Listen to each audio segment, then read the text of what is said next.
Assalamualaikum warahmatullahi wabarakatuh. Waalaikumsalam. Selamat malam sahabat-sahabat An-Najah yang berbahagia. Saya ucapkan terima kasih banyak telah berkenan untuk mengikuti bincang akidah yang diselenggarakan oleh media An-Najah Center Sidogiri via webinar ini. Alhamdulillah program ini sudah berjalan sebanyak 13 kali. 13 kali yang mana bincang akidah malam hari ini adalah edisi yang ke-13. Terima kasih juga saya aturkan tentunya kepada Kiai Haji Abdul Muiz Ali selaku narasumber kita pada malam hari ini, yang mana beliau menyempatkan waktunya untuk menjadi narasumber dan berbagi ilmu kepada kita semua pada malam hari ini. Alhamdulillah sahabat-sahabat sekalian dimanapun kalian berada, pada edisi 13 ini kita akan bahas tema yang cukup urgen, yaitu membahas mengenai 10 kriteria aliran-aliran sesat menurut fatwa MUI. Mengingat banyaknya aliran-aliran yang ada di Indonesia ataupun kelompok-kelompok yang mengatasnamakan Islam, tapi sebenarnya ajaran mereka sangat melenceng jauh dari ajaran Islam itu sendiri.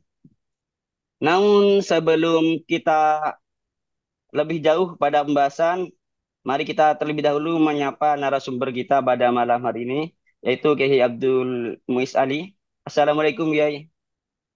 Waalaikumsalam warahmatullahi wabarakatuh. Apa kabar, Kiai? Sehat, Alhamdulillah. Baik, terima kasih. Mungkin sebagian besar sahabat-sahabat An-Najah masih belum tahu siapa narasumber kita, meskipun beliau ini termasuk tokoh yang sudah dikenal, ya. Maka tidak ada salahnya pada malam hari ini kita perkenalkan biografi dari narasumber kita. Beliau adalah Kiai Haji Abdul Muiz Ali, pengasuh Pondok Pesantren Miftahul Ulum Jakarta, pengurus divisi Lembaga Dakwah PBNU, juga wakil sekretaris Komisi Fatwa MUI Pusat, pengurus Dewan Syariah Nasional MUI yaitu DSN, sekaligus asesor syariah dalam dan luar negeri Badan Penyelenggara Jaminan Produk Halal atau BPJPH Kemenak Republik Indonesia. Mungkin untuk menghemat waktu langsung saja kita beralih pada pembahasan kita pada malam hari ini, yaitu mengenai 10 kriteria aliran sesat menurut fatwa MUI. Langsung saja pada pertanyaan. Ini kita saksikan bersama Yai bahwa umat Islam di Indonesia khususnya terbagi dalam banyak aliran yang beragam. Namun tidak semua dari aliran yang ada sesuai dengan ajaran Islam yang benar, yaitu Ahlus Sunnah wal Jamaah. Banyak dari aliran-aliran yang ada di Indonesia ajarannya sesat, bahkan sudah keluar dari Islam itu sendiri. Oleh karena itu mungkin Kiai Haji Abdul Mus'ali bisa menjelaskan secara detail dan eh, mengkupas tuntas mengenai kriteria aliran sesat menurut fatwa MUI agar kita bisa lebih berhati-hati dalam memilih golongan, ormas ataupun aliran-aliran. Oke, monggo kepada Kiai Abdul Musali untuk menjelaskan secara detail mengenai kriteria aliran-aliran sesat menurut fatwa MUI. Assalamualaikum warahmatullahi wabarakatuh. Waalaikumsalam Ya, warahmatullahi wabarakatuh. Alhamdulillah. Wassalatu wassalamu ala Sayyidina Muhammad ibn Abdullah wa ala alihi wa sahabatihi wa man wala wa la hawla wa la quwwata illa billah amma ba'du. Yang saya muliakan dan saya hormati majelis keluarga dan keluarga Pondok Pesantren Sidogiri, lebih khusus pengasuh Pondok Pesantren Sidogiri, seluruh kita bersama, Hadratus Syekh Kiai Haji Ahmad Fuad Nur Hasan. Kita doakan mudah-mudahan beliau senantiasa diberi kesehatan, Allah berkahkan umurnya, dan kita semuanya mendapatkan barokahnya. Amin ya Rabbal Alamin. Salawat dan salam mudah-mudahan Allah aturkan kehadiran baginda kita Nabi besar Muhammad SAW, teriring harap dan doa mudah-mudahan kita senantiasa istiqamah dalam sunnah dan manhajnya ila yaumil qiyamah. Amma ba'du, yang saya muliakan dan saya hormati pengurus Pondok Pesantren Sidogiri, lebih khusus teman-teman ACS An-Najah Center Sidogiri. Ada teman sahabat saya Ustadz Ahyad Ahmad, ada Ustadz Muntahal Hadi, ada saudara moderator, dan teman-teman yang lain yang tergabung dalam kajian pada malam hari ini, para zumiyin wa zumiyat semuanya, mudah-mudahan Allah berkahkan semuanya. Amin, amin. Teman-teman sekalian, saya terus terang kalau diminta apa ngaji atau menyampaikan di ACS ini agak sedikit grogi ya, karena bagaimanapun Sidogiri itu adalah alma mater saya, dan di Sidogirilah saya juga belajar Ayo. eh, mengenal tentang eh, Islam yang benar, pemahaman yang benar, akidah yang benar, dan insya Allah dengan barokah Sidogiri saya terus bisa istiqomah berkiprah melakukan khidmah di masyarakat dengan secuil ilmu yang saya pernah dapatkan di Pondok Pesantren Sidogiri. Saya banyak belajar di Pondok Pesantren Sidogiri selain tentu soal akidah dan ibadah, ada pelajaran dan pengalaman yang saya dapatkan di Sidogiri. Saya pernah aktif di LPSI dulu ya, Lembaga Penelitian Studi Islam Kuliah Syariah, di Murojaah Fiqhiyah, dan di Majalah Ijtihad ya, Tau'iyah, Istimbat, dan beberapa instansi yang ada di Pondok Pesantren Sidogiri. Itu yang sebenarnya menjadi modal besar bagi saya untuk berkhidmah dengan apa yang saya dapatkan di Pondok Pesantren Sidogiri. Mudah-mudahan teman-teman ACS terus istiqomah mengawal program ini, karena soal akidah ini adalah sesuatu yang sangat penting. Bahkan saya pernah dapat salah satu harapan dari Al-Maghfurullah Kiai Haji Ahmad Nawawi bin Abdul Jalil. Beliau berpesan agar di Nahdlatul Ulama itu tidak saja membahas tentang masalah fikih ansih, tapi juga penting untuk membicarakan seputar akidah.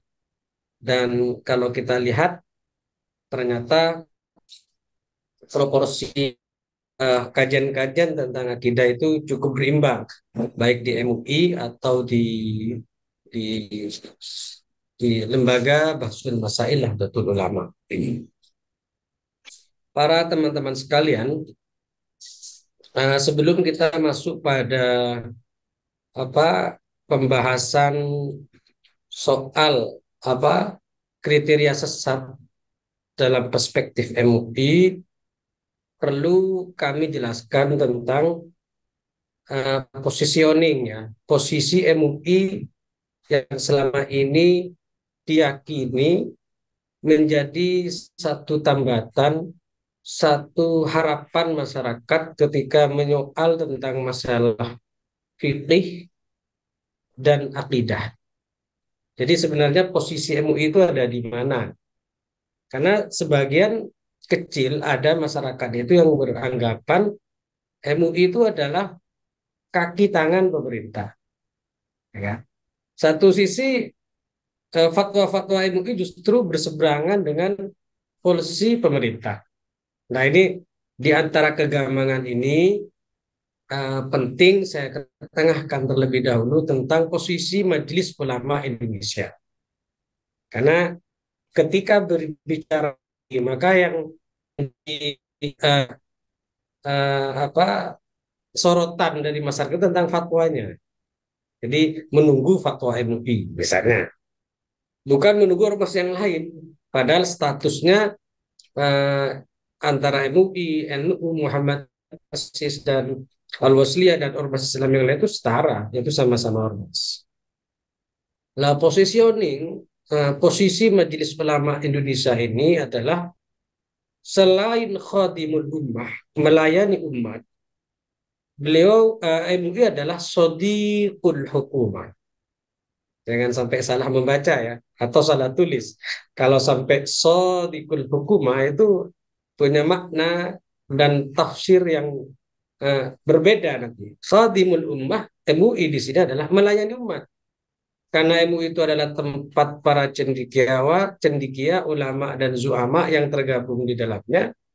Posisinya adalah tidak lain adalah sebab melayani umat dan sodiqul hukumah, mitra pemerintah. Jadi MUI itu adalah sejajar dengan pemerintah. Nggak boleh pemerintah mendikte MUI. MUI pun juga tidak boleh berseberangan dengan undang-undang dan eh, ketentuan-ketentuan dalam negara. Nggak boleh. Karena ya sejajar. Hanya di sini penting untuk diketahui, terkadang fatwa MUI itu beririsan dengan polisi kebijakan kebijakan dan harapan pemerintah. Ya. Misalnya soal fatwa vaksin. Dalam fatwa vaksin, satu vaksin itu ada yang memang itu bersamaan dengan keinginan pemerintah. Pada saat yang sama, fatwa vaksin itu justru berlawanan dengan, dalam tanda petik, itu berlawanan dengan keinginan pemerintah. Jadi posisi MUI itu adalah khadimul ummah dan sodiqul hukumah, yaitu melayani umat dan bermitra dengan pemerintah. Al-himayah, al-wadhaif al-asasiyah lil Majlis Ulama Indonesia. Apa tugas pokok dan fungsi Majelis Ulama Indonesia? Adalah taqwiyah, menguatkan tauhid dan menyatukan. Kemudian himayah ad-din. Apa himayah itu? Melindungi, mengawal. Himayatuddin dalam kapasitas di sini adalah wadhifah al-himayah lil Majlis Ulama Indonesia, pengawalan Majelis Ulama, benteng Majelis Ulama terhadap tugas-tugas penting, baik itu himayatul daulah, menjaga negara, dan himayatul ummah, menjaga umat. Seperti apa misalnya menjaga negara ya, menjaga eksistensi NKRI, mengawal Undang-Undang 1945, himayatul ummah, mengawal dan menjaga umat dari segala hal-hal yang dapat merusak baik ibadah atau akidah masyarakat. Oleh karenanya, di sini penting saya jelaskan, himayatul ummah di sini adalah anil aqaid al-batilah, menjaga umat dari akidah-akidah yang batil. Ada misalnya fatwa MUI tentang aliran keagamaan, kriteria aliran menyimpang, dawabit at-takfir, dan kriteria penodaan agama. Itu bagian sebagai bentuk al-himayah min, min majlisil ulama Indonesia kepada umat. Jadi MUI mengawal, menjaga, melindungi dari akidah-akidah yang batin. Fatwa tentang aliran keagamaan misalnya, kita lihat fatwa yang tahun 80-an soal Syiah. MUI pernah mengeluarkan satu fatwa pada 1984 tentang meningkatkan kewaspadaan paham Syiah Imamiyah. secara tegas tidak mengatakan sesat. Karena memang pada saat itu yang disorot itu adalah Syiah Imamiyah. Ya kan? Kalau Sidogiri pernah punya buku bestseller ya, mungkinkah eh, Sunni dalam ukhuwah sebagai gitu ya, sebagai buku tanggapan terhadap Profesor Dr. Quraish Shihab itu. Lah, fatwa tentang Syiah itu dikuatkan secara khusus oleh MUI Jawa Timur pada tahun 2012, mengatakan sesat, dan pada saat itu terjadi polemik yang luar biasa antara NU dan Muhammadiyah, sempat menolak tentang itu. Jadi menyesatkan MUI, menyesatkan Syiah yang Imamiyah itu, banyak tokoh-tokoh baik dari kalangan Nahdlatul Ulama ataupun dari apa Muhammadiyah yang tidak sepaham dan tidak sepakat tentang fatwa itu. Dan dinamika itu dalam kancah pikiran itu dianggap wajar. Ya. Kemudian fatwa Ahmadiyah misalnya, Munas MUI tahun 2005 yang mengatakan sesat dan menyesatkan tahun 2005. Bahkan pada saat itu zaman SBY jadi presiden, Pak SBY mengeluarkan SKB 3 menteri yang mengatakan juga Ahmadiyah, praktek keagamaan Ahmadiyah itu dilarang. Yang menjadi persoalan kemudian ketika Syiah itu dianggap sesat, Ahmadiyah itu dilarang, ada konflik eh, sosial, konflik di masyarakat karena satu bisa jadi tidak utuh memahami fatwa, nomor dua bisa jadi juga karena ia abai terhadap eh, masyarakat abai terhadap peraturan. Kan tidak boleh masyarakat itu ketika menemukan, melihat akidah-akidah yang menyimpang, misalnya Syiah atau Ahmadiyah, itu langsung main hakim sendiri, nggak boleh.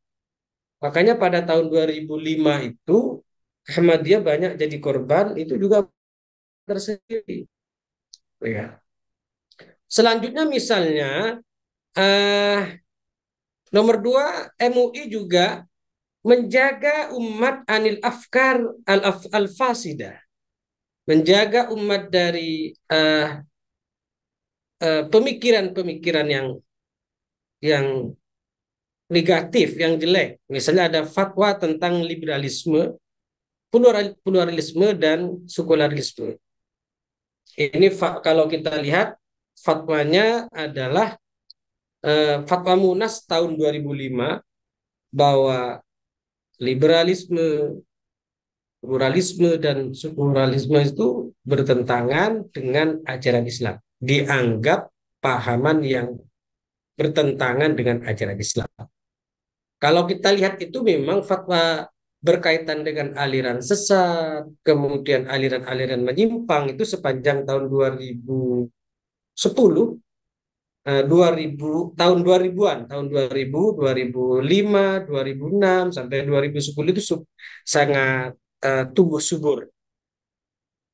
Kemudian misalnya pada tahun 2006 soal LDII, ya kan?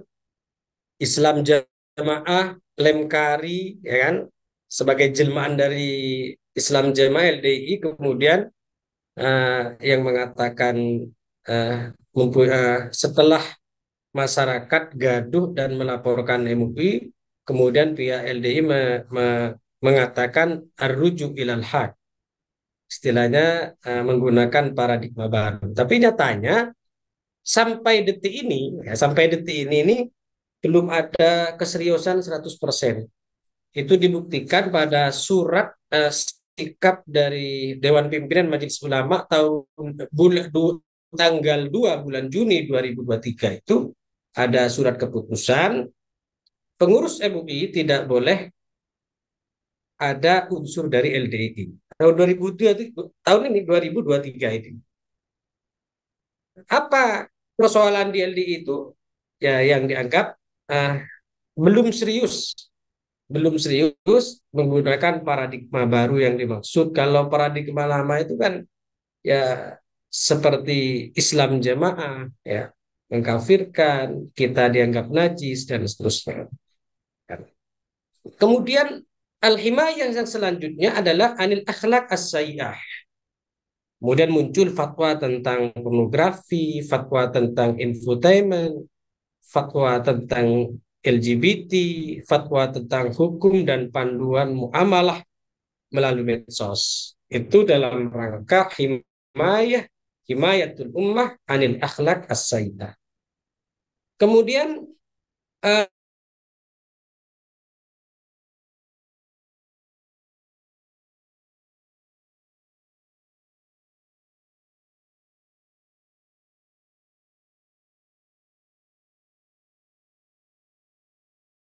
apa perbedaannya fatwa MUI tentang dengan fatwa DSN? Ini juga di masyarakat apa banyak kabur. Kadang menganggap semua fatwa semua berkaitan dengan hukum itu dianggap muncul dari komisi fatwa. Padahal tidak.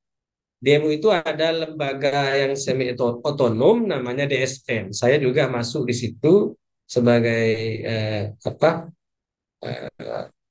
pengurus Dewan Syariah Nasional sebagai pengurus. Nah, kalau di NUI sebagai syuriah sih sebenarnya bukan tanfidiyah, tapi tidak banyak bersentuhan dengan secara operasional. Kemudian himayah yang terakhir adalah anil muntajat wairil halal, fatwa-fatwa tentang halal, standar dan produk halal. Misalnya ini juga beririsan dengan fatwa apa kebijakan pemerintah Undang-Undang Nomor 33 tahun 2014 bahwa semua produk yang beredar itu di Indonesia harus bersertifikasi halal. Kalau dulu ketika produk itu ingin mendapatkan sertifikasi halal, maka datang ke MUI melalui LP POM MUI. Lah, sejak lahirnya Undang-Undang Nomor 33 tahun 2014, maka MUI tidak tunggal. Ada di situ BPJPH, ada LPH dan MUI. Gitu. Kemudian kelembagaan fatwa MUI. Pertama, Komisi Fatwa. Komisi Fatwa itu statusnya permanen organ MUI di bidang fatwa. Temanya ya paham keagamaan, ibadah sosial kemasyarakatan, IPTEK, POM, pesertanya anggota Komisi Fatwa. Nomor dua, DSN MUI, Dewan Syariah Nasional Majelis Ulama Indonesia, permanen organ otonom. Ya, jadi bisa jadi apa orang komisi fatwa ada di DSN dan sebaliknya di DSN ada di komisi fatwa, cuman berbeda secara strukturnya berbeda, tapi masih di bawah MUI. Temanya khusus ekonomi syariah tentang khusus ekonomi syariah. Selanjutnya kok geser ya? Oke, oke, oke, oke. Biar saya aja yang geser, Ustaz. Oke, oke. Selanjutnya Di layar di klasifikasi dalam. fatwa. Oke, bisa dilanjut. Nggih, nggih. Oke, saya kok nggak bisa menggeser nih? Kok geser sendiri? Nggih yang mentrol kami. Soalnya belasan tidak keluar. Oke, lanjut. Fatwa MUI. Oke, ntar. Di situ. Oke, fatwa MUI coba ke atas sedikit. Oh, ke bawah, ke bawah, ke bawah, ke bawah, ke bawah. Next, lanjut. Oke. Fatwa Majelis Ulama Indonesia. Satu, menggunakan pendekatan nas qot'i dengan berpegang kepada nas apabila masalah yang ditetapkan terdapat dalam nas Al-Quran ataupun hadis secara jelas. Selanjutnya, pendekatan qauli. Apabila jawaban dapat dicukupi oleh pendapat dalam Al-Kutub Al-Mu'tabarah dan hanya terdapat satu pendapat. Jadi ketika ada pertanyaan, baik soal ibadah atau akidah, ketika cukup dengan satu pendapat, misalnya pendapat Imam Syafi'i, maka sudah hanya mengambil pendapat Imam Syafi'i. Kecuali jika kaul yang ada dianggap tidak cocok lagi untuk dipegangi karena ta'assub atau ta'adzur. Ta'adzurul a'mal atau subul a'mal, karena sulit diaplikasikan atau karena ilat motivasi hukumnya sudah berubah. Maka juga bisa menggunakan pendekatan manhaji. Apabila jawaban tidak dapat dicukupi oleh nas qat'i dan pendapat yang ada dalam al-kutub mu'tabarah. Selanjutnya dilakukan melalui ijtihad jama'i. Ijtihad jama'i ini dengan menggunakan metode al-jam' wa taufiq, tarjihi, ilhaqi, dan istimbati. Itu model metode penetapan fatwa dalam Majelis Ulama Indonesia. Next, lanjut. Otoritas dan dasar fatwa. Penetapan fatwa dilakukan secara kolektif atau suatu lembaga yang disebut komisi fatwa. Jadi dalam Majelis Ulama Indonesia itu baru dianggap fatwa kalau sudah disidangkan secara kolektif. Kalau ada pendapat pribadi, itu masih belum berupa fatwa. Misalnya saya pernah nulis dan itu sudah dimuat di detik.com dan Republika tentang uh, uh, transaksi online dan judi online. Itu saya pernah nulis soal itu. Nah, padahal waktu itu baik di Komisi Fatwa dan DSN belum mengeluarkan fatwa. Hanya pendapat pribadi saya, bukan menjadi fatwa. Kemudian penetapan fatwa didasarkan pada Al-Quran, hadis, ijma, qiyas, dan dalil lain yang muktabah. Lanjut, Ustaz. Oke. Sifat-sifat fatwa MUI. Oke. Lanjut ini ya. Penetapan fatwa MUI. Masalah yang maklum minad din bid-darurah langsung difatwakan dengan menyampaikan hukum sebagaimana apa adanya. Tidak uh, tidak perlu detail-detail mengkaji secara dalam fikih. Masalah yang terjadi perbedaan pendapat atau masail al-khilafiyah di kalangan mazhab, maka jalan tempuhnya adalah A. Penetapan fatwa didasarkan pada hasil usaha pencapaian titik temu di antara pendapat melalui metode al-jam' wa taufiq. B. Jika tidak tercapai titik temu, penetapan fatwa didasarkan pada hasil tarjih melalui metode muqaranah perbandingan dengan menggunakan kaidah-kaidah usul fikih muqaran. Dan di bawahnya C. Next. Lanjut di halaman berikutnya.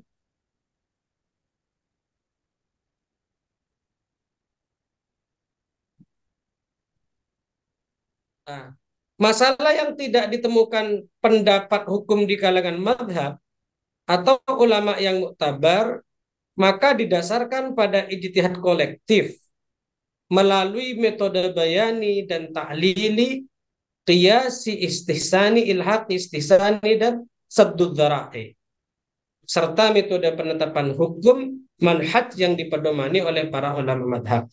Ya, ada yang poin 4 ini penting saya jelaskan. Dalam masalah yang terdapat perbedaan di kalangan peserta rapat dan tidak tercapai titik temu, maka penetapan fatwa disampaikan tentang adanya perbedaan pendapat tersebut disertai dengan penjelasan argumen masing-masing, disertai penjelasan dalam hal pengamalannya, sebaiknya mengambil yang paling hati-hati atau ihtiyat, serta sedapat mungkin keluar dari perbedaan pendapat al-khuruj minal khilaf. Ini contohnya terjadi eh, fatwa tentang ta'addudul jumu'ah fi makanin wahid. Di kota itu ada perkantoran, di gedung itu, di dalam gedung itu karena karyawannya cukup banyak, maka menyelenggarakan Jumat di dua tempat dalam satu gedung. Nah, pada saat sidang penetapan fatwa, ulama para masyaikh, para kiai di MUI itu terbelah dua pendapat. Ada yang mengatakan kekeh itu tidak boleh karena dianggap ta'addudul jum'ah yang mungkin bisa cari di masjid tempat lain sekitar. Ada yang mengatakan itu dianggap boleh karena ada unsur apa memungkinkan untuk terjum'ah. Selanjutnya, berikut.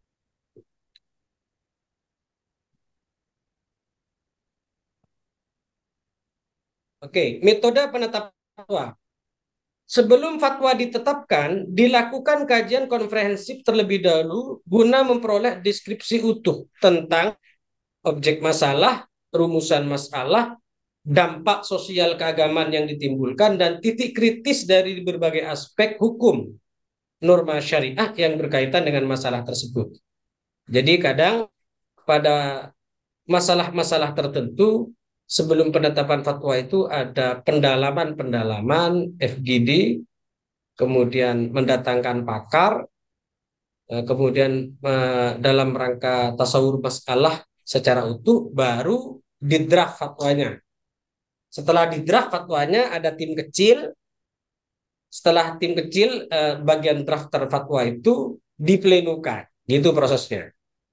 Kajian konferensi mencakup telaah atas pandangan fuqaha mujtahid masa lalu, pendapat para imam madhab dan ulama yang muktabar, telaah atas fatwa-fatwa yang terkait, serta pandangan ahli fikih terkait masalah yang akan difatwakan.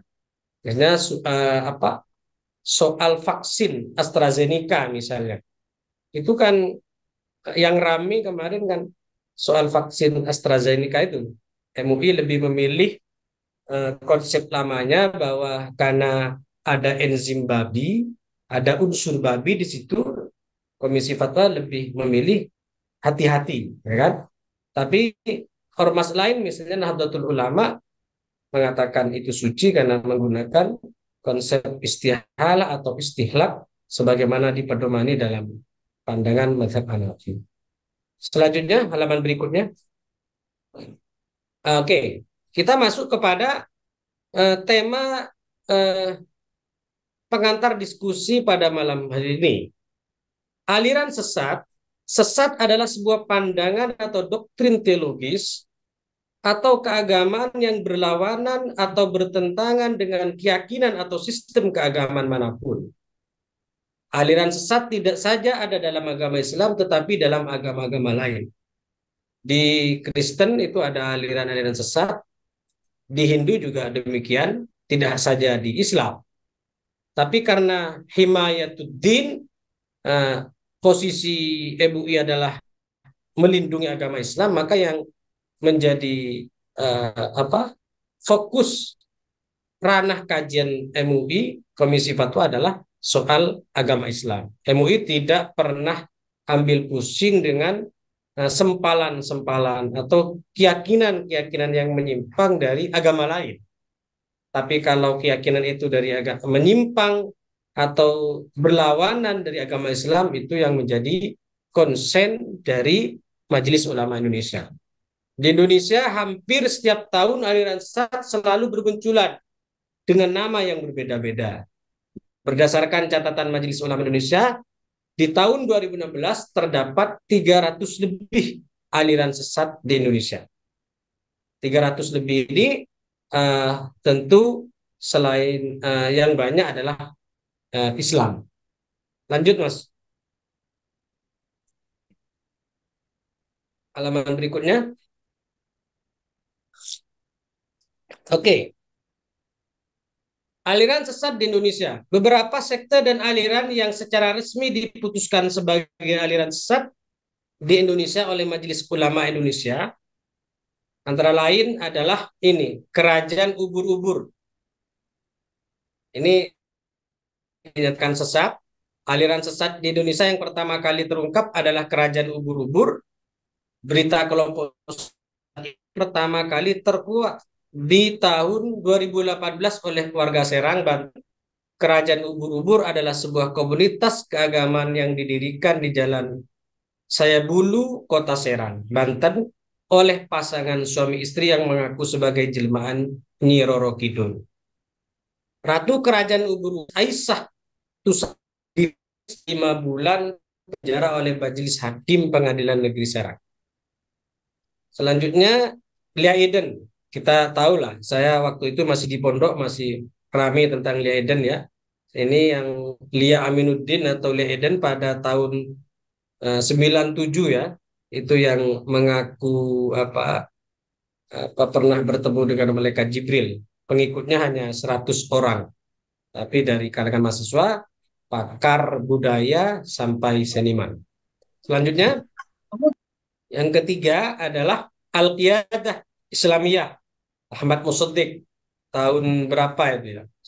Sempat ramai juga ada fatwa dari DIY Yogyakarta tentang kesesatannya. Yaitu Al-Qiyadah yang didirikan oleh Ahmad Musaddiq yang mengaku mendapatkan wahyu di Gunung Sindur daerah Bogor kalau nggak salah. Dia mengaku nabi dan sudah dinyatakan sesat. Selanjutnya, aliran sesat berikutnya adalah gerakan Fajar Nusantara atau Gavatar.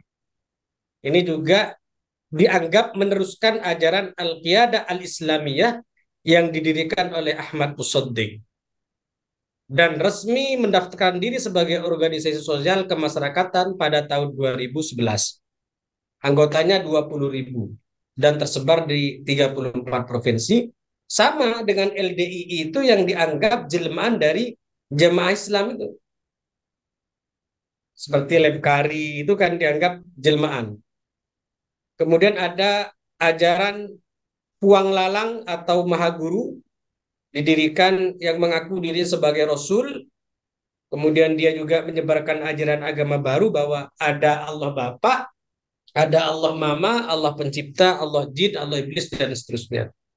Selanjutnya, aliran sesat. Ini indikator kapan seseorang atau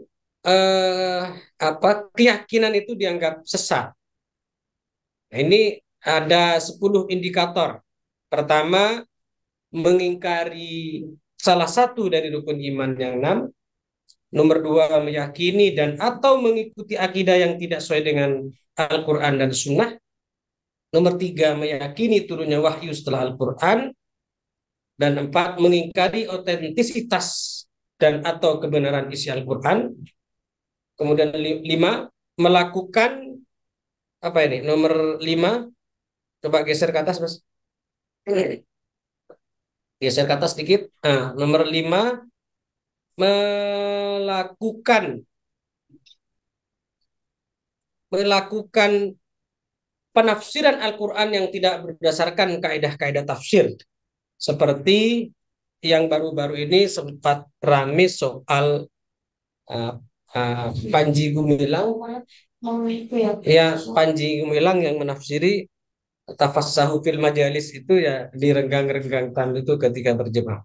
Itu ada fatwa tersendiri, tapi fatwa tentang Panji Gumilang itu belum dipublikasi, tapi langsung diberikan kepada Polri, Bareskrim Polri. Saya termasuk tim pengkaji Az-Zaitun bersama Kiai Khalil Hafiz. Jadi tim soal Az-Zaitun itu. 5, melakukan nomor 6, mengingkari kedudukan hadis Nabi sebagai sumber ajaran Islam. Nomor 7 adalah menghina, melecehkan dan atau merendahkan para nabi dan rasul. Ini juga beririsan dengan fatwa MUI dengan soal penodaan agama ini. 8, mengingkari Nabi Muhammad sebagai nabi dan rasul. 9, mengubah, menambah dan atau mengurangi pokok-pokok ibadah yang telah ditetapkan oleh syariah seperti haji tidak ke Baitullah, salat wajib tidak 5 waktu, dan 10, indikator berikutnya adalah mengkafirkan sesama muslim tanpa dalil syar'i seperti mengkafirkan muslim hanya karena bukan kelompoknya. Walhasil di Indonesia itu fatwa MUI itu orang dianggap sesat itu selain merujuk kepada fatwa juga merujuk pada undang-undang. Undang-Undang 1965 nomor 1 PNPS itu tentang pencegahan penyalahgunaan dan penodaan agama yang berbunyi kurang lebih barang siapa dengan sengaja di muka umum melakukan kegiatan keagamaan dan atau menafsiri ke agama tertentu, maka dianggap menudahkan, dianggap menistakan agama tertentu. Dan pasal 1 nomor A menjelaskan tentang di penjara 5 tahun. Ada beberapa orang yang dianggap menistakan agama, melecehkan agama, dan melakukan penyesatan atas nama agama. Ada yang sudah dihukum dan ada yang tidak.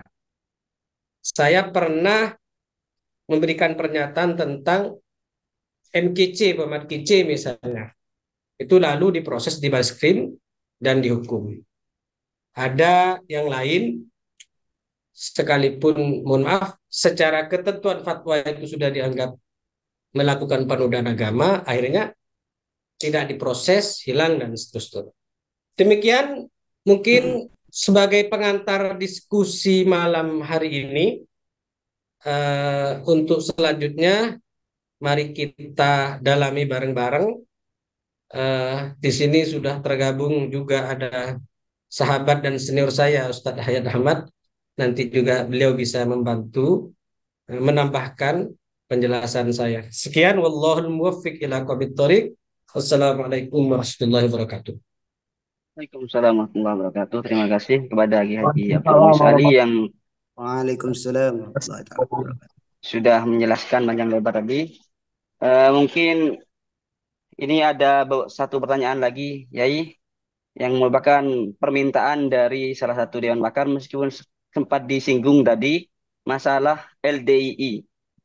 Tadi sempat disinggung, namun ini ada permintaan untuk dijelaskan lebih lanjut mengenai sikap MUI terhadap adanya aliran LDII. Baik, terima kasih. Memang fatwa secara tegas mengatakan MUI itu sesat itu tidak ada. Bahwa MUI itu sesat, diktum hukumnya mengatakan sesat, menyesatkan itu sepanjang pengamatan saya tidak ada. Cuman LDI itu kan disamakan, ada penjelmaan lain dari Islam Jamaah itu kan, yang menghukumi kelompoknya adalah kafir, kelompok lain dianggap kafir. Kita kalau datang ke tempat ibadahnya dianggap najis lalu disucikan. Lah, pernyataan-pernyataan seperti itu pimpinannya sudah berulang kali diundang ke Majelis Ulama Indonesia dan menyatakan arruju ilal haq, kembali pada paradigma baru yang isinya enggak demikian. Tapi ternyata sampai detik ini masih belum ada kepastian arruju ilal haq itu atau paradigma baru itu dilakukan secara menyeluruh. Mungkin dari unsur pimpinan iya sudah arruju ilal haq, tapi di daerah-daerah itu, sebagai pengalaman pribadi saya pernah kursus baca kitab di salah satu pesantren di Jakarta Timur. Mungkin di sini ada teman-teman yang tahu ya, ada itu nggak masalah. Saya sholat di sana, saya perhatikan karena penasaran, saya turun dari masjidnya itu, saya lihat ternyata nggak dibersihin tempat sholat saya. Terus saya waktu itu ngajar apa ya, belajar baca kitab, metode yang dibaca itu kitab Sulam Taufik, ya kan? Kemudian dia juga katanya baca Fathul Mu'in, tapi di daerah tempat lain katanya demikian. Oleh karenanya 4 hari yang lalu Haji Maruf Amin juga memberikan penegasan. Saya baca di Kompas itu kalau nggak salah, pengurus DPP MUI harus memberikan penegasan dan ketegasan kepada anggotanya yang tidak melakukan paradigma baru yang dimaksud. Nah, kalau kita melihat surat keputusan MUI tahun 2023 bulan Juni kemarin, nah, secara tegas, nah nanti saya kirim di ini ya, suratnya adalah bahwa tidak boleh pengurus MUI itu dari unsur LDII. tegas itu 2023. Nah, makanya otomatis yang kemarin-kemarin itu dikeluarkan, tapi mudah-mudahan ini menjadi komunikasi yang yang apa menjadi komunikasi yang positif sehingga melahirkan pencerahan-pencerahan baru kepada masyarakat sehingga LDI kembali kepada rengkuhan umat Islam secara menyeluruh. LDI tidak dianggap sesat menyesatkan dengan catatan terus istiqomah dengan paradigma baru yang dimaksud. Demikian. Jen. Assalamualaikum ya. Waalaikumsalam warahmatullahi wabarakatuh. Sebentar, mungkin kami buka dulu sesi pertanyaan Ki, untuk yang mau bertanya dari anggota yang ikut webinar pada malam hari ini.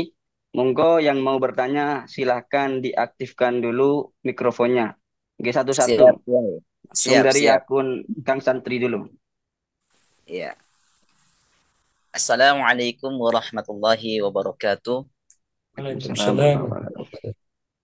Nggih, Kiai kulo Junaidi asal dari Sulawesi Utara niku saking Pondok Magelang, Payaman nggih. Ya, Begini Kiai, menyikapi persoalan seperti kita langsung ke konteks aja, seperti paham-paham Wahabi dan paham-paham yang itu menyimpang. Kenapa Pak Kiai sampai sekarang ini itu masih dilegalkan kajian-kajian mereka? Dan terkadang ya Pak Kiai sering mereka menukil tentang pendapat-pendapat yang mengatakan bahwasannya sering ya menukil tentang pendapat yang mengatakan itu jumhur ulama atau ini adalah kumpulan para ulama dari fatwa-fatwa yang itu melarang, semisal satu contoh Kiai ini sudah bulan Maulid niku. Nah ini kenapa Pak Kiai masih dilegalkan sementara mereka ini bukan lagi atau kita kenal dengan paham Ahlus Sunnah wal Jamaah. Nah itu untuk menyikapi hal itu seperti apa menurut Kiai? Matur suwun Kiai, mungkin hanya itu pertanyaan saya. Assalamualaikum warahmatullahi wabarakatuh. Waalaikumsalam. Waalaikumsalam warahmatullahi wabarakatuh. Oke, monggo langsung Oke, ditanggapi. baik, terima kasih. Sebenarnya kemarin ketika LDPBNU itu rakornas adalah menolak di Indonesia. Dua hal yang perlu kita pahami dulu bahwa fatwa Majelis Ulama Indonesia itu tidak menghukumi aliran kelompoknya yang banyak itu, tapi lebih menghukumi alir atau keyakinannya. Misalnya soal Syiah. Jadi Syiah yang dilarang itu adalah Syiah Imamiyah. Bukan berarti Syiah-Syiah yang lain itu dilarang. Sama soal Wahabi. Dalam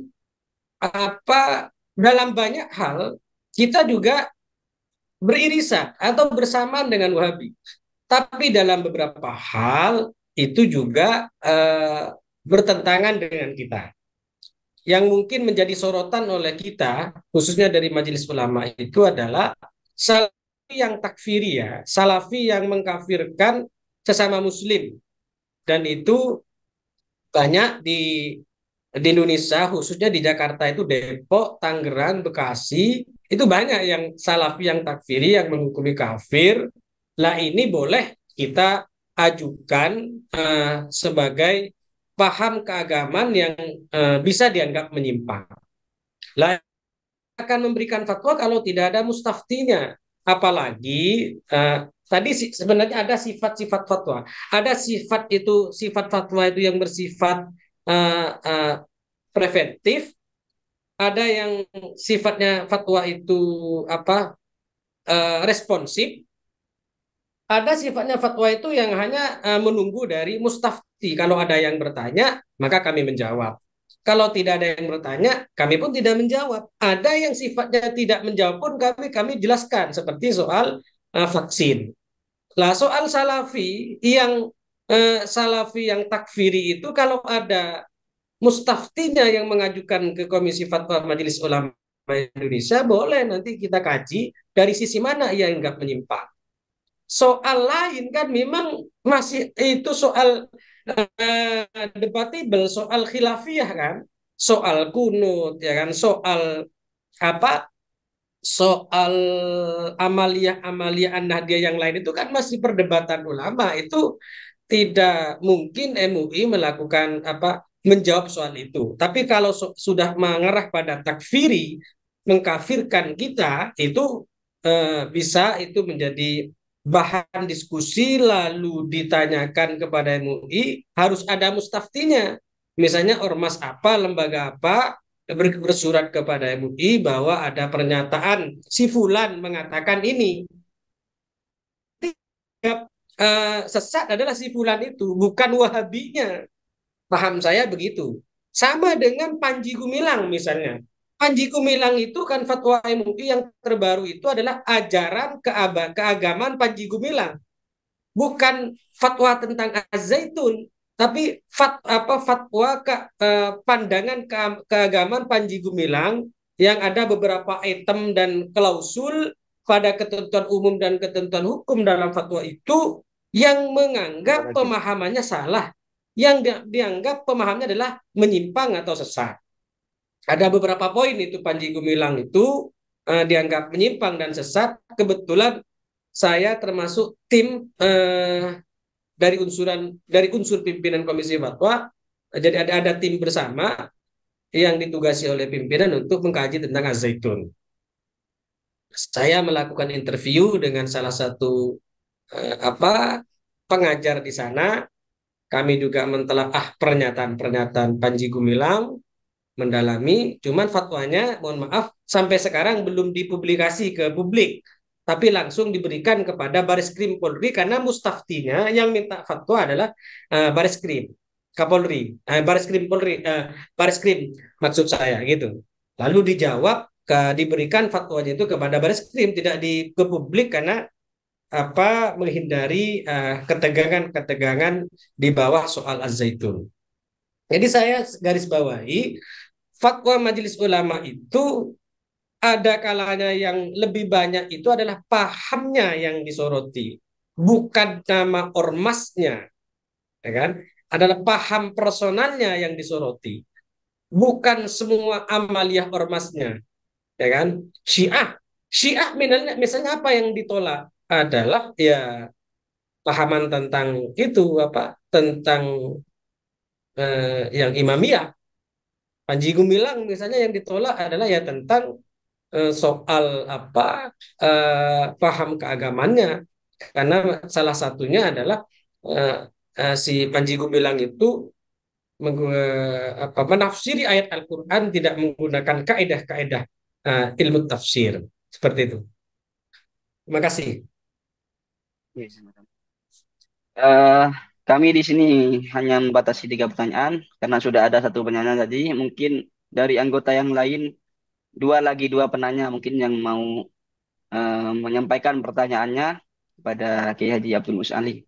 Monggo, yang mau bertanya silahkan diaktifkan mikrofonnya.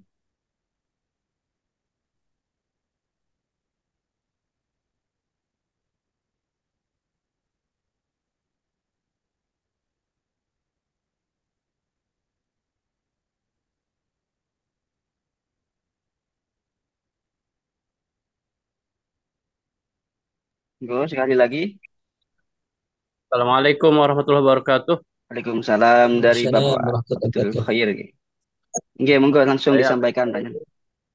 ya dari alumni PDU MUI Jakarta Timur, murid Kiai Mu'izz Ali. Kebetulan waktu saya ikut PKM Kodi, saya membuat munakosah itu tentang aliran Islam sempalan, dan kebetulan waktu itu saya ke Jalan Tambak, yaitu ke Kiai Haji Amin Jamaluddin, bagian juga dari Komisi Fatwa MUI Pusat. Selain dari LDI, terus kemudian dan lain sebagainya yang memang marak di Indonesia, saya concern dengan Ahmadiyah. Nah, kemarin ternyata ada masalah di Tangerang khususnya, kebetulan saya juga di DKM, ternyata itu masih berkembang Ustadz di apa Tangerang.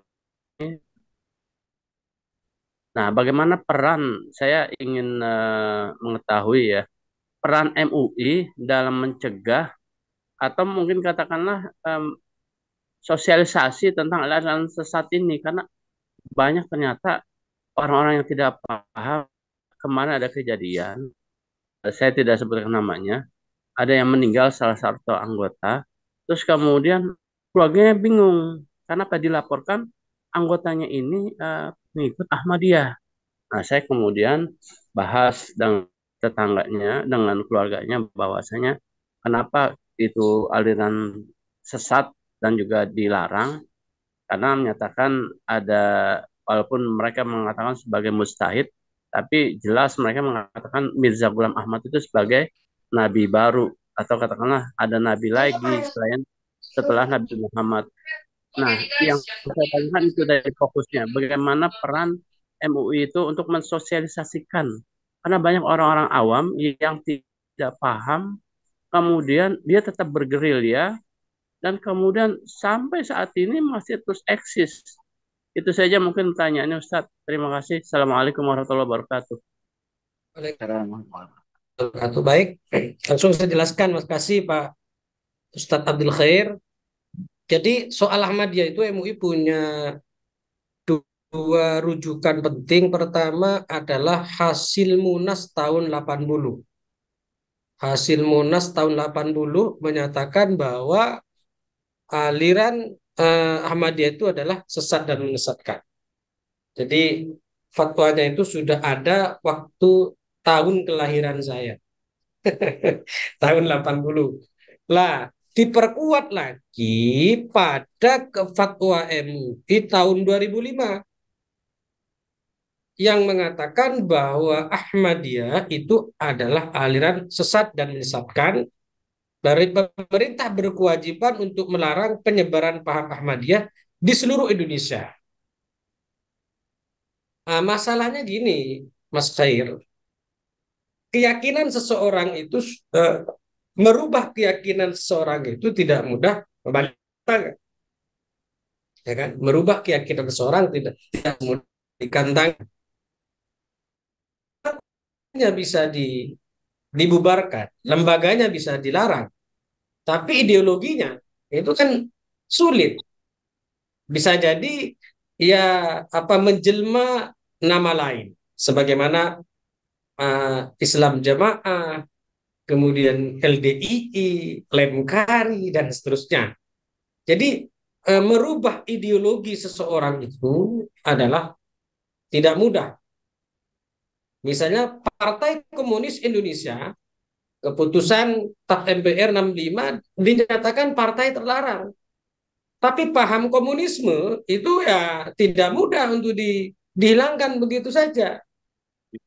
Nah, Ahmadiyah pun juga begitu. Ahmadiyah sudah ditetapkan keputusan Munas tahun 80, fatwa tahun 2005, kemudian SK bersama dari SK 3 Menteri, ya, SKB 3 Menteri pada zaman SBY dinyatakan paham Ahmadiyah dilarang.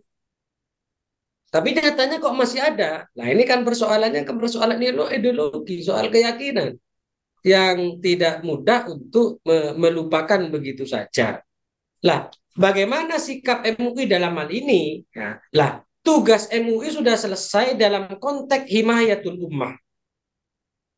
Memberikan perlindungan, menjaga akidah umat, anil aqaid al-batilah, anil afkar al-fasidah. Selanjutnya, sosialisasi sudah disampaikan. Selanjutnya adalah tokoh-tokoh masyarakat, guru ngaji, takmir masjid itu menyampaikan tentang pentingnya paham yang benar, tentang pemahaman yang benar. Oleh karenanya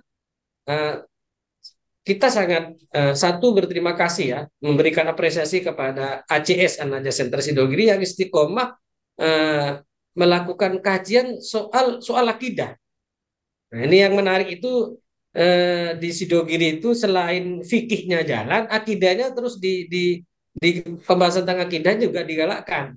Itu bisa dilihat dari buku-buku terbitan Sidogiri ya kan. Misalnya HTI dibahas ya kan. Ahmadiyah sudah di mana dibahas, Syiah sudah dibahas. Itu ada bukunya, ada buletinnya dalam bukunya ya kan. Kemudian apalagi liberalisme dibahas ya kan, termasuk FPI, HTI, Jamaah Tabligh dan seterusnya pun sudah dibahas ya kan. Dalam kapasitas menjaga itu banyak dari teman-teman yang menulis konsen, menulis tentang paham Ahlus Sunnah wal Jamaah. Saya kira tugas kita Pak Khair adalah terus nasrul pemahaman agama yang benar, melakukan dakwah secara istiqomah, menyampaikan kepada umat beginilah paham yang benar, ya kan? Benar NKRI, benar syar'i. Ya, ini yang penting ya kan. Ada kalanya benar secara syar'i, tapi tidak benar secara NKRI, ya kan? Meminjam istilahnya Kiai Ma'ruf Amin, Wapres itu, HTI itu dalam tanda petik tidak salah. Ya, tapi tertolak untuk diterapkan di Indonesia. Khilafah itu, loh khilafah kita nggak boleh menolak khilafah itu. Khilafah itu bagian dari agama, iya, ya kan? Tapi khilafah diterapkan di Indonesia itu tertolak. Jadi ada kalanya itu benar syar'i, benar dan NKRI, ya kan? Nah, barangkali kayak khilafah itu secara syar'i benar, tapi untuk diterapkan di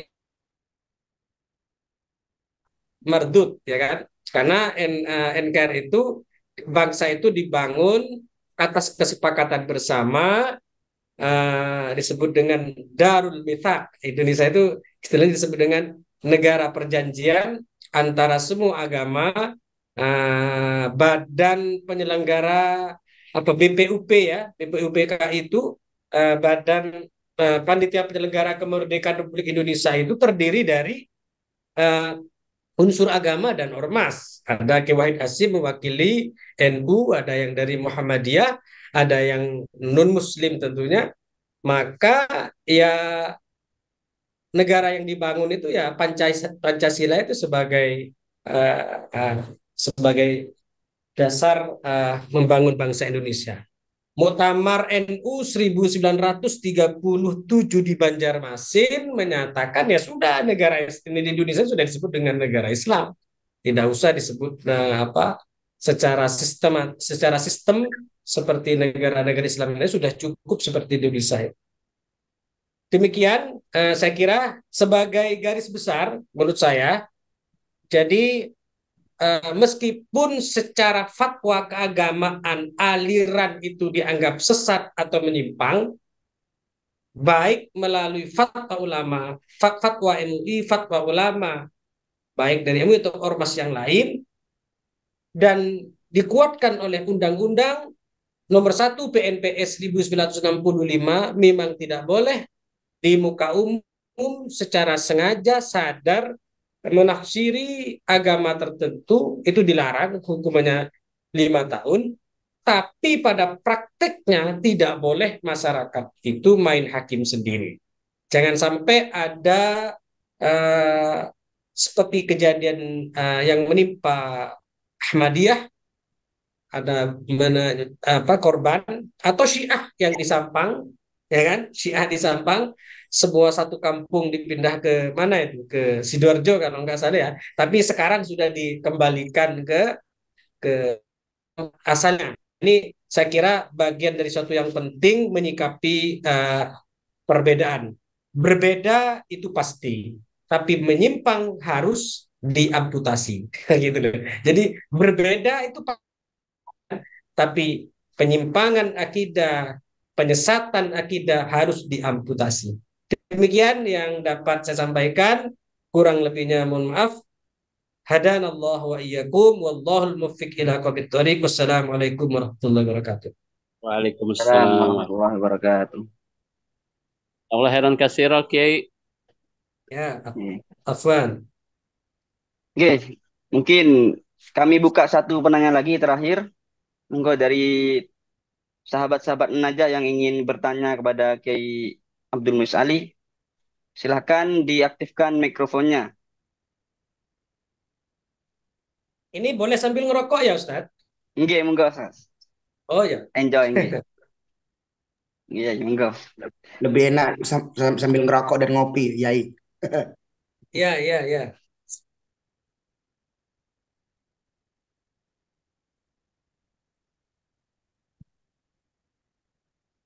Oke, sementara karena belum ada yang bertanya, mungkin dari kami, dari host sendiri yang mau bertanya. Ya, Masalah fatwa sesat tadi, yang kriteria yang telah dipaparkan, eh, memang sudah dijelaskan tadi panjang lebar, cuman kami belum menemukan pemahaman di masalah pada statusnya dalam Islam. Untuk kriteria tadi, apakah kriteria tadi itu sampai pada taraf keluar dari Islam, apa hanya sebagai ahli bid'ah saja? Dari beberapa kriteria mungkin ada yang sampai taraf keluar dari Islam, atau mungkin yang hanya sekedar dikatakan sebagai ahlul bid'ah. baik. Istilahnya ada sesat, ada menyimpang. Oke. Kalau sesat itu keluar dari pandangan mainstream ya. Bisa ia kafir, ya kan? Oke. Ya kan? Bisa kalau menyimpang, kalau seperti pahaman liberalisme, ya kan? Fatwa Oke. MUI tahun 2000 berapa itu? 2005 ya. Dianggap bertentangan. Jadi ada istilahnya sesat, menyimpang, ada yang bertentangan eh, dari Islam, bertentangan dari ajaran Islam.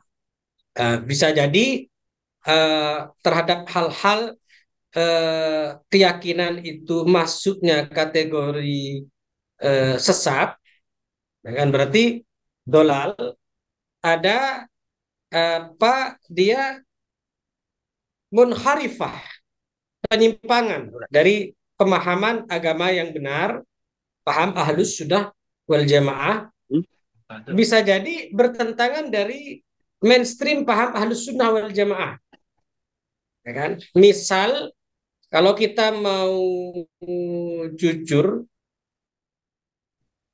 soal penafsiran terhadap apa apa terhadap terhadap tafassahu fil majalis ya, apa itu kan dianggap eh, keluar dari penafsiran Al-Qur'an, penafsiran yang benar. Ada juga persoalan itu dia tidak sampai kafir tapi menyimpang dari ajaran yang benar, menyimpang dari paham ahlus sunnah wal jamaah, keyakinannya dianggap menyimpang, ada lagi dianggap bertentangan.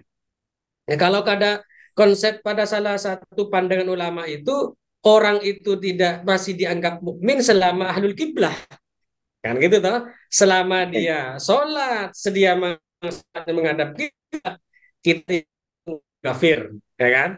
Nah, tapi ini kan fatwa itu lahir dalam rangka al-himayah, himayatul ummah, menjaga umat dari akidah-akidah yang batil, pemikiran-pemikiran dan yang sesat, dan pandangan-pandangan yang merugikan pahaman-pahaman yang benar.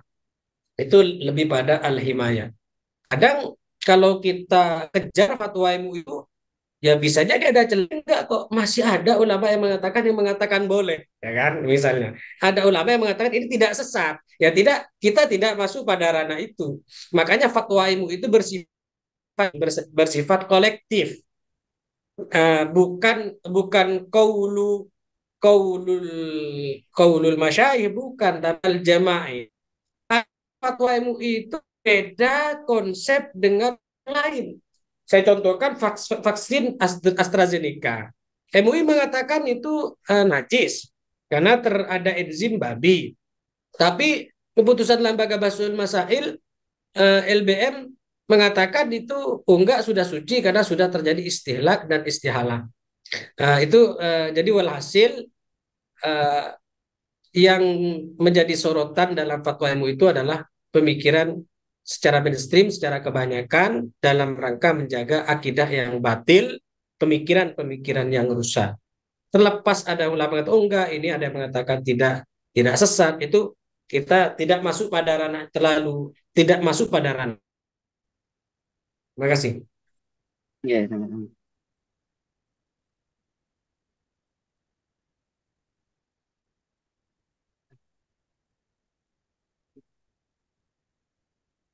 Kami buka lagi satu pertanyaan terakhir. Engkau dari para anggota yang mengikuti bincang akidah pada malam hari ini bisa mengajukan satu pertanyaan lagi. Yang dari mungkin ada Ustaz, dari melalui ini nggak ada ya? Nggak ada. Baik Ustaz, saya mau menanyakan tentang, saya dari Jember, mau menanyakan tentang hukumnya memakai vaksin haji itu Ustaz. Sepertinya dawuh dawuh yang saya dengar itu katanya mengandung babi, ada mengandung babinya. Itu bagaimana Ustaz? Vaksin yang untuk haji itu Ustaz. Vaksin yang mana? Bukan. Vaksin untuk haji Banyak itu. jenis vaksin ya. Kalau ketika haji Apa itu yang apa itu? vaksin meningitis? Nah, meningitis ya ya.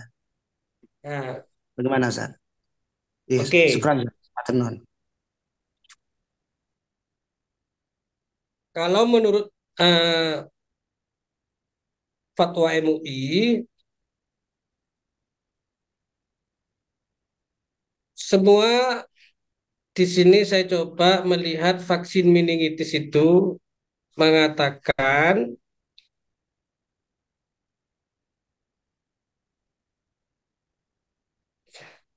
fatwa MUI mengatakan tercampur dengan enzim babi sebagaimana fatwa sebelumnya, meskipun ada keputusan Bahsul Masail yang mengatakan vaksin meningitis itu tidak haram. Nah, atas kedaruratan, meskipun zatiahnya vaksin meningitis itu haram, tapi boleh dipakai atas kedaruratannya.